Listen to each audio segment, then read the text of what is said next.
MDH ಜನ ಮಸಾಲಾ. ಈಗ ಕಡಲೆ ಇರಲಿ, ಹಲಸಂದೆ ಬೀಜ, ಕಪ್ಪು ಕಡಲೆ ಅಥವಾ ಬಿಳಿ ಕಡಲೆ, ಎಲ್ಲವೂ ಸ್ವಾದಿಷ್ಟವಾಗುತ್ತೆ. ಸರ್ಕಾರ ಮುಖ್ಯ ಕಾರ್ಯದರ್ಶಿ ನಿಂದಿಸಿದಂತ MLC ರವಿಕುಮಾರ್ಗೆ ನಿರೀಕ್ಷಣಾ ಜಾಮೀನು. ದಕ್ಷಿಣ ಕನ್ನಡ ಜಿಲ್ಲೆಯಲ್ಲಿ ಗೃಹ ಸಚಿವ ಪರಮೇಶ್ವರ್ ಶಾಂತಿ ಸಭೆ ನಡೆಸಿದ್ಯಾಕೆ? ಈ ಸುದ್ದಿಯನ್ನು ನೋಡೋಣ ಸಮಗ್ರ ನ್ಯೂಸ್ ಟಾಪ್ನಲ್ಲಿ. ಸರ್ಕಾರದ CS ಶಾಲಿನಿ ವಿರುದ್ಧ ಅವಹೇಳನಕಾರಿ ಹೇಳಿಕೆ ನೀಡಿದ್ದ ಬಿಜೆಪಿ MLC N ರವಿಕುಮಾರ್ಗೆ ನಿರೀಕ್ಷಣಾ ಜಾಮೀನು ಮಂಜೂರಾಗಿದೆ. ಬೆಂಗಳೂರಿನ ಜನಪ್ರತಿನಿಧಿಗಳ ವಿಶೇಷ ನ್ಯಾಯಾಲಯ ಜಾಮೀನು ನೀಡಿ ಆದೇಶ ಹೊರಡಿಸಿದೆ.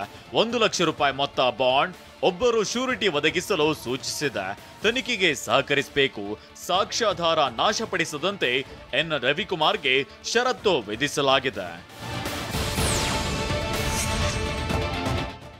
KS ಈಶ್ವರಪ್ಪ ವಿರುದ್ಧದ ಆದಾಯ ಮೀರಿ ಆಸ್ತಿ ಗಳಿಕೆ ಪ್ರಕರಣದಲ್ಲಿ FIR ದಾಖಲಿಸಲು ಲೋಕಾಯುಕ್ತ ಪೊಲೀಸರು ವಿಳಂಬ ಮಾಡಿದ್ದಾರೆ. ಶೋಕಾಸ್ ನೋಟಿಸ್ಗೆ ತನಿಖಾಧಿಕಾರಿ ನೀಡಿದ ಪ್ರತಿಕ್ರಿಯೆಯನ್ನ ಕೋರ್ಟ್ ಒಪ್ಪಿಲ್ಲ. ವಿವರಣೆಯನ್ನ ನೀಡುವಂತೆ ಶಿವಮೊಗ್ಗ ಲೋಕಾಯುಕ್ತ SPಗೆ ಜನಪ್ರತಿನಿಧಿಗಳ ವಿಶೇಷ ಕೋರ್ಟ್ ನ್ಯಾಯಾಧೀಶ ಸಂತೋಷ್ ಗಜಾನನ್ ಭಟ್ ಸೂಚಿಸಿದ್ದಾರೆ. ಜೂನ್ 29ರಂದು ತನಿಖಾ ಪ್ರಗತಿಯ ವರದಿ ಸಲ್ಲಿಸಲು ಸೂಚಿಸಲಾಗಿದೆ. ಏಪ್ರಿಲ್ 5ರಂದು ತನಿಖೆಗೆ ಆದೇಶಿಸಿ 3 ತಿಂಗಳಲ್ಲಿ ವರದಿ ನೀಡಲು ಸೂಚಿಸಿತ್ತು. ಆದರೆ ಜುಲೈ 3ರಂದು ಲೋಕಾಯುಕ್ತ ಪೊಲೀಸರು FIR ದಾಖಲಿಸಿದ್ರು. ನಾವು ಯಾವುದೋ ದುರುದ್ದೇಶದಿಂದ ಶಾಂತಿ ಸಭೆ ನಡೆಸುತ್ತಿಲ್ಲ, ದಕ್ಷಿಣ ಕನ್ನಡ ಜಿಲ್ಲೆಗೆ ಯಾವ ಲೇಬಲ್ ಹಚ್ಚಲು ಸಭೆ ಕರೆದಿಲ್ಲ ಅಂತ ಮಂಗಳೂರಿನಲ್ಲಿ ಗೃಹ ಸಚಿವ ಡಾಕ್ಟರ್ ಜಿ ಪರಮೇಶ್ವರ್ ಹೇಳಿದ್ದಾರೆ. ಇತಿಹಾಸ ನೋಡಿದ್ರೆ ದಕ್ಷಿಣ ಕನ್ನಡ ಜಿಲ್ಲೆಯಂತಹ ಮತ್ತೊಂದಿಲ್ಲ. ನೀವು ಬುದ್ಧಿವಂತರು ಮಾತ್ರವಲ್ಲ, ಬಹಳಷ್ಟು ಕ್ರಿಯಾಶೀಲರು, ವಿಶ್ವದ ಯಾವ ಮೂಲೆಯಲ್ಲೂ ಬದುಕುವ ಚಾಕಚಕ್ಯತೆ ಉಳ್ಳವರು ಅಂತ ಮಂಗಳೂರಿನಲ್ಲಿ ಗೃಹ ಸಚಿವ ಜಿ ಪರಮೇಶ್ವರ್ ಹೇಳಿದ್ದಾರೆ.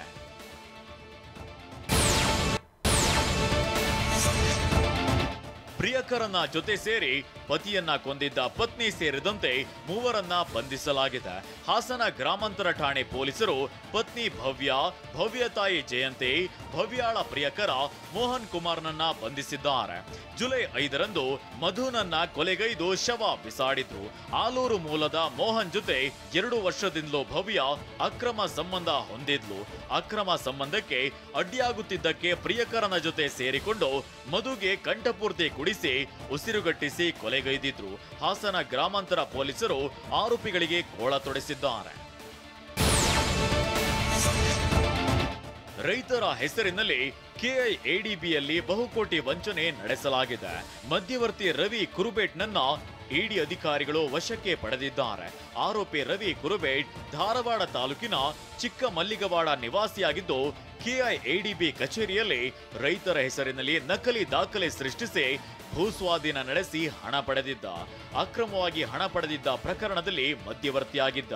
ಈ ಹಿಂದೆಯೂ ಧಾರವಾಡ KIADB ಮೇಲೆ ಇಡಿ ದಾಳಿ ನಡೆಸಿತ್ತು. ಹೆಚ್ಚಿನ ವಿಚಾರಣೆಗಾಗಿ ಮಧ್ಯವರ್ತಿ ರವಿ ಕುರುಬೇಟ್ನನ್ನ ವಶಕ್ಕೆ ಪಡೆಯಲಾಗಿದೆ.